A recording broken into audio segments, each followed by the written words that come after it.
জামাত ইসলামীর সবচেয়ে বড় সফলতা হচ্ছে যেই দাঁড়িপাল্লা, যেই জামাত ইসলামী ব্যান্ড ছিল, সেই দাঁড়িপাল্লার স্লোগান হয়েছে বাসে, ট্রেনে সাধারণ মানুষের মধ্যে একটা জয় জয়কার ভাব আসছিল। বিভিন্ন ষড়যন্ত্রের কথা ভাই বলছেন, রুহানী ভাই চমৎকার ব্যাখ্যা করেছেন।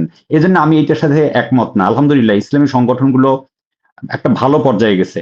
এবার জামাত ইসলামী যেটা ওভারকাম করতে সক্ষম হয়েছে, সবসময় দেখবেন মহিলাদেরকে তারা একটু দূরে রাইখা সংগঠন করতে চায়।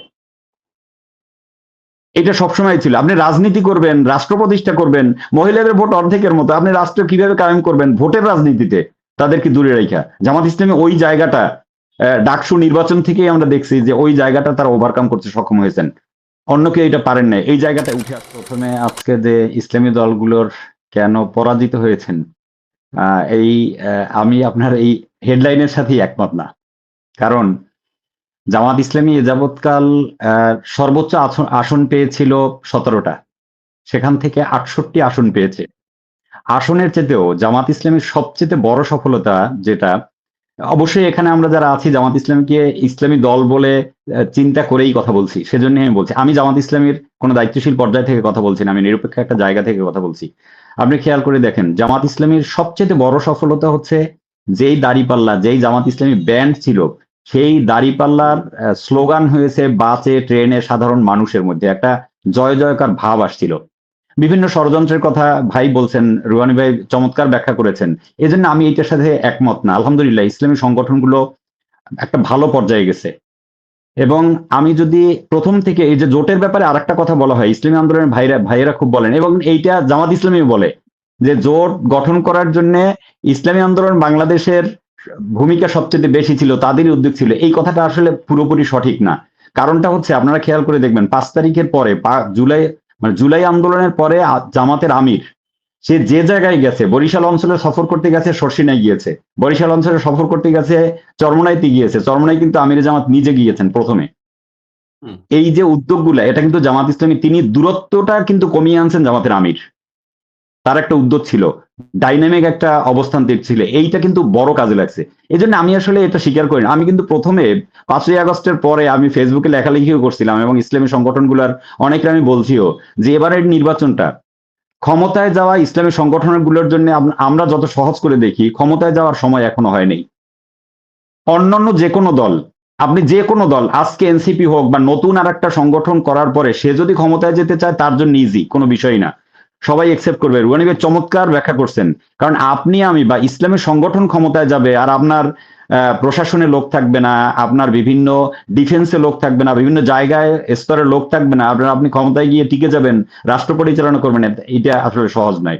যে জায়গায় আছে আলহামদুলিল্লাহ, এটা শুকরিয়া। আমি প্রথম থেকে একটা জিনিস বলছিলাম যে এবারের নির্বাচনটা হওয়া উচিত প্রত্যেকটা দল, অন্তত ইসলামী আন্দোলন বাংলাদেশ এবং জামাত ইসলামীর আলাদা ইলেকশন করা উচিত। কারণ জামাতের অনেক ভাইদের মধ্যে আমি দেখছি তারা মনে করতেছিল যে আমরা আসলে ক্ষমতায় চলে আসছি, আমাদের যে অবস্থা সর্বশেষ তো তাই হয়েছে, মনেই করছিল। আসলে ইসলামী আন্দোলন বাংলাদেশ হয়ে ভাই কিন্তু বলছে যে আমাদের মাহফিল গুলায় লোকজন আসলে, পীর সাহেব এক জায়গায় গেলে, জামাতির আমির এক জায়গায় গেলে, অথবা এটা তারেক রহমান যদি এক জায়গায় যান, খালেদা জিয়া এক জায়গায় যাইতেন, ওই জায়গায় কিন্তু গোটা বিভাগের লোকজন এক হয়ে যায়। তার মানে এই জেলায় আমি নির্বাচিত হয়ে যাব, বিষয়টা এই না। আর আমাদের দেশের রাজনীতিবিদদের একটা বড় সমস্যা, এটা ইসলামী সংগঠনের গুলোর মধ্যেও আশপাশের লোকজন আইসা, এটা চামচামি বলা যায় এক ধরনের, যে তারা এমন বলে যে আমি তো ও জায়গা দিয়ে উঠে আসবে, এই করবো সেই করবো। বরগুনাতে ইসলামী আন্দোলন বাংলাদেশে একটা আসন পেয়েছে, ওই জায়গাতে যদি জামাত ইসলামের প্রার্থী থাকতো তাহলে তিনি থার্ড হইতেন। জামাত ইসলামের প্রার্থী থাকে না, এবং আমার বরগুনা বাড়ি হওয়ার কারণে আমি বলতে পারি জামাত ইসলামের প্রত্যেকটা লোক ভোট দিয়েছে একে, হাত পাখায়। কারণ তাদের বিকল্প প্রার্থী ছিল না, হাত ঘড়ির যে প্রার্থী, মানে ঘড়ি মার্কার যে প্রার্থী ছিল, তার উঠে আসা সম্ভব ছিল না। এই কারণে আমি বলছি যে আমি যেটা প্রথমে বলতে গেছি যে আসলে ইসলামী আন্দোলনগুলো পরাজিত হয়েছে, বিষয়টা এক না। ইসলামী আন্দোলন বাংলাদেশ প্রথম থেকেই যদি জোট না থাকতো এরকম, তাহলে আর কিছু আসন পাইতো। কিন্তু জোটে থাকার পরে যেভাবে চলে যাওয়া হয়েছে, এই বিষয়টা ভালোভাবে নেয় নাই, সাধারণ মানুষ নেয় নাই, এটা ভালোভাবে নেয় নাই। সবাই এক থাকার পরে বের হয়ে যাওয়া, এটা ভালোভাবে নেয় না আসলে মানুষ। এটা একটা সমস্যা। আর ইসলামী সংগঠনগুলোর আরেকটা জিনিস হচ্ছে সবচেয়ে বড় বিষয়, এবার জামাত ইসলামী যেটা ওভারকাম করতে সক্ষম হয়েছে, সবসময় দেখবেন মহিলাদেরকে তারা একটু দূরে রেখে সংগঠন করতে চায়। এটা সবসময় ছিল। আপনি রাজনীতি করবেন, রাষ্ট্র প্রতিষ্ঠা করবেন, মহিলাদের ভোট অর্ধেকের মতো, আপনি রাষ্ট্র কিভাবে কায়েম করবেন? ভোটের রাজনীতিতে তাদেরকে দূরে রাখা। জামাত ইসলামী ওই জায়গাটা ডাকসু নির্বাচন থেকেই আমরা দেখছি যে ওই জায়গাটা তারা ওভারকাম করতে সক্ষম হয়েছেন। অন্য কেউ এটা পারেন না, এই জায়গাটা উঠে আসতে হবে। আরেকটা বিষয় হচ্ছে যেটা বলতে গেছি, আমাদের ক্ষেত্রে ইসলামী সংগঠনগুলো আরেকটা জিনিস এখনো মনে করে যে, মনে হয় ওই যে ইন্ডিয়ার সাথে একটা মিটিং এর কথা বলে, আমেরিকার সাথে একটা মিটিং এর কথা বলে, আমিরে জামাত কিন্তু অথবা নায়েবে আমির জামাতের তারা কিন্তু ইন্ডিয়ার কাছে যায় নাই। এই বিষয়টা একদম স্পষ্ট, তারা আসছে আমিরে জামাতের কাছে, আমিরে জামাতকে বলছে এই বিষয়টা আমরা যে আসছি আপনি একটু গোপন রাখবেন, কিন্তু ওনাকে অন্য মিডিয়া যখন জিজ্ঞেস করছেন তিনি বলে দিয়েছেন। যদি গোপন বৈঠক হয় এটা তো বলার কথা ছিল না। আমেরিকার সাথেও সেম কাহিনীটা হয়েছে। আর যদি আহ জামাতের নায়েবে আমির তাহের সাহেব যদি এটাকে ফ্ল্যাশ না করতেন আমরা তো জানতামও না। এটা আসলে বৈঠক হয় না, গোপন কিছু হয় না। দেখেন এই যে কাদা ছোড়া হচ্ছে এইগুলোই আমাদেরকে নষ্ট করতেছে। আমি যে কথা বলতেছিলাম যে ইসলামকে কোনো সময় সেই আল্লাহ রসুলের সময় থেকে যদি দেখেন, ইসলামকে কোনো সময় আপনি একা বাস্তবায়ন করতে পারবেন না। আল্লাহ রসুল যে সময় মদিনায় হিজরত করেছিলেন, মদিনার আশপাশে যারা মুশরিক ছিলেন তাদের কাছে আল্লাহ রসুল নিজে গিয়েছেন, তারা আল্লাহ রসুলের কাছে আসে নাই। কারণ আল্লাহ রসুলের ইচ্ছাই ছিল যে আমার একটা নিরাপদ জমিন দরকার। তা আপনি বাংলাদেশে আন্দোলন করবেন, আপনি পাশে ভারতকে বাদ দিয়ে এরপর বাংলাদেশে আপনি রাষ্ট্র পরিচালনা করতে পারবেন? তাদের সাথে তো আপনার ব্যবসাও আছে। আমেরিকাকে বাদ দিয়া তাদের সাথে আপনার বিশাল বিজনেস ই করতে পারবেন, রাষ্ট্র পরিচালনা করতে পারবেন?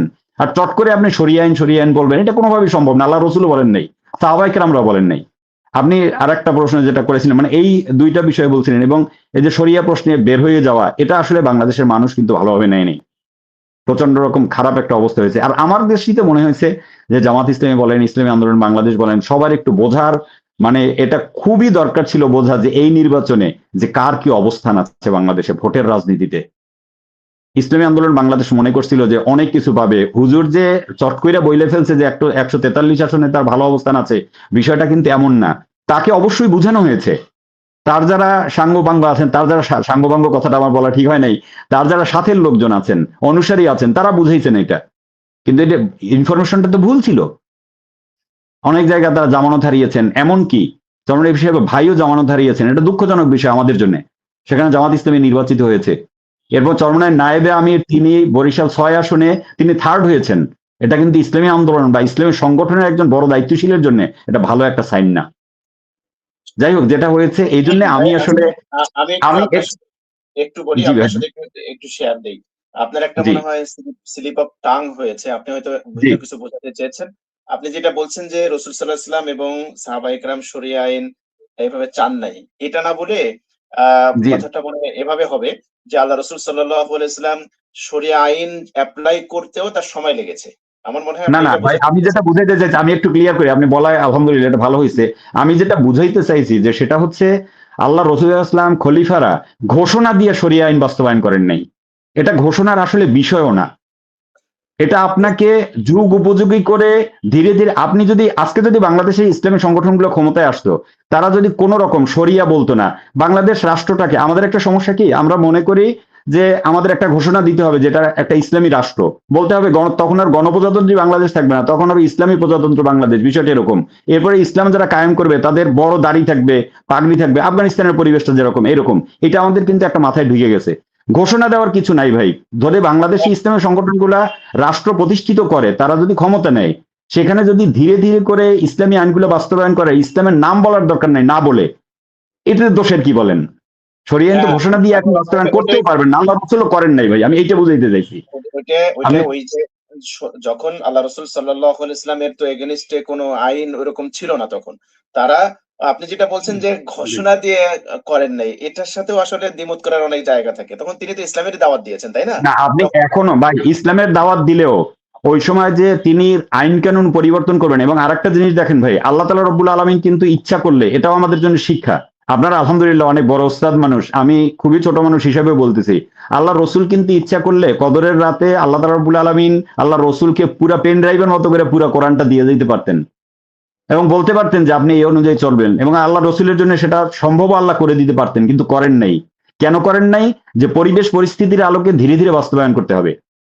মদিনায় গিয়েও কিন্তু মদিনার সচরাচর যে মদিনার নিয়ম কানুন ছিল সবকিছু আল্লাহ রসুল ভেঙে দেন নাই, ধীরে ধীরে পরিবেশ পরিস্থিতির আলোকে এটা করেছেন।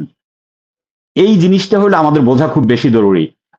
এবং আজকের দিনে এসে আমি তৎকালীন সময়টা যদি চিন্তাও না করি, আজকের দিনে এসে আপনি ইসলামের কথা বলবেন অথবা ইসলামের নাম দিয়ে ইসলামের ঝান্ডা তুলে কলেমার পতাকা নিয়ে অনেক কিছু করবেন, এটা গোটা পৃথিবী আপনাকে কিভাবে মেনে নিবে?